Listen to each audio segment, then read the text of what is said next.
ଶ୍ରୀହରି। ଆପଣମାନେ ଜାଣନ୍ତି କି ହିନ୍ଦୁ ଧର୍ମର ଏମିତି ଏକ ପବିତ୍ର ଏକାଦଶୀ ଅଛି ଯାହାକୁ ଭକ୍ତମାନେ ନିଜ ଶୁଭ ଇଚ୍ଛା ପୂରଣ ଓ ଭଗବାନ ବିଷ୍ଣୁଙ୍କ କୃପା ପାଇଁ ଶ୍ରଦ୍ଧା ସହ ପାଳନ କରନ୍ତି। ହଁ, ଆଜି ଆମେ ଜାଣିବା କାମଦା ଏକାଦଶୀ ବିଷୟରେ। ଏହି ଏକାଦଶୀ କାହିଁକି ପାଳନ କରାଯାଏ? ଏମିତି ବ୍ରତ କରାଯାଏ।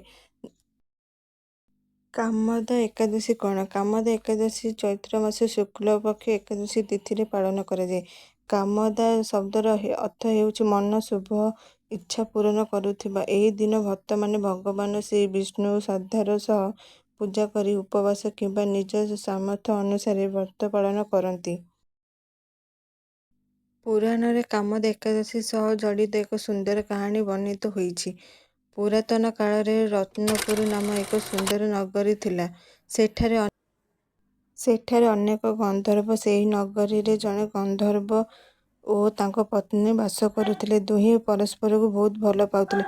କିନ୍ତୁ ଏକ ସମୟରେ ଗନ୍ଧର୍ବଙ୍କଠାରୁ ଏକ ଭୁଲ ହୋଇଗଲା। ତାହାର ପରିଣାମରେ ସେ ଅଭିଶାପ ପାଇ ଏକ ନିମ୍ନ ଯୋଗିନୀରେ ଜନ୍ମ ନେଲେ ବୋଲି ପୌରାଣିକ କଥାରେ ବର୍ଣ୍ଣନା ମିଳେ। ତାଙ୍କ ପତ୍ନୀ ଦୁଃଖିତ ହୋଇ ଏହାର ଉପାୟ ଖୋଜିବାକୁ ଲାଗିଲେ। ଶେଷରେ ଜଣେ ଋଷିଙ୍କଠାରୁ ସେ କାମଦା ଏକାଦଶୀ ବ୍ରତ ବିଷୟରେ ଜାଣିଲେ। ସେ ଭକ୍ତି ଓ ଶ୍ରଦ୍ଧାର ସହ ଏକାଦଶୀ ବ୍ରତ ପାଳନ କରି ଏହାର ପୂର୍ଣ୍ଣ ଫଳ ନିଜ ସ୍ୱାମୀଙ୍କୁ ଅର୍ପଣ କଲେ।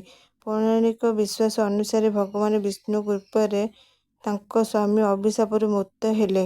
ଏହି କାହାଣୀ ଆମକୁ ଭକ୍ତି, ଶ୍ରଦ୍ଧା ଓ ଭଗବାନଙ୍କ ଉପରେ ବିଶ୍ୱାସର ମହତ୍ତ୍ୱ ବୁଝାଇଥାଏ। କାମଦା ଏକାଦଶୀ ଦିନ ସକାଳୁ ଶୀଘ୍ର ଉଠି ସ୍ନାନ କରି ଶୁଦ୍ଧ ବସ୍ତ୍ର ପିନ୍ଧନ୍ତୁ।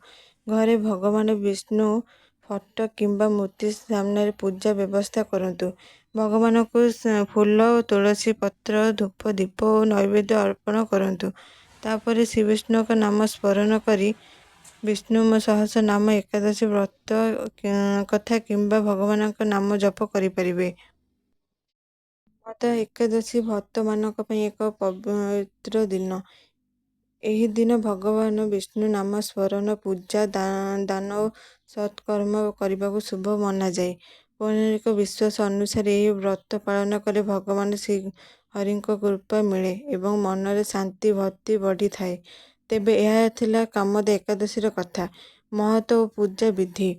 ଆପଣଙ୍କ ଘରେ ମଧ୍ୟ ଯଦି କାମଦା ଏକାଦଶୀ ପାଳନ କରାଯାଏ ତେବେ କମେଣ୍ଟରେ ଶ୍ରୀହରି ଲେଖନ୍ତୁ। ଭିଡ଼ିଓଟି ଭଲ ଲାଗିଲେ ଲାଇକ୍ କରନ୍ତୁ, ସେୟାର କରନ୍ତୁ ଏବଂ ଏଭଳି ଧାର୍ମିକ ଓ ସାଂସ୍କୃତିକ ଭିଡ଼ିଓ ପାଇଁ ଚ୍ୟାନେଲକୁ ସବସ୍କ୍ରାଇବ୍ କରିବାକୁ ଭୁଲନ୍ତୁ ନାହିଁ। ଜୟ ଜଗନ୍ନାଥ।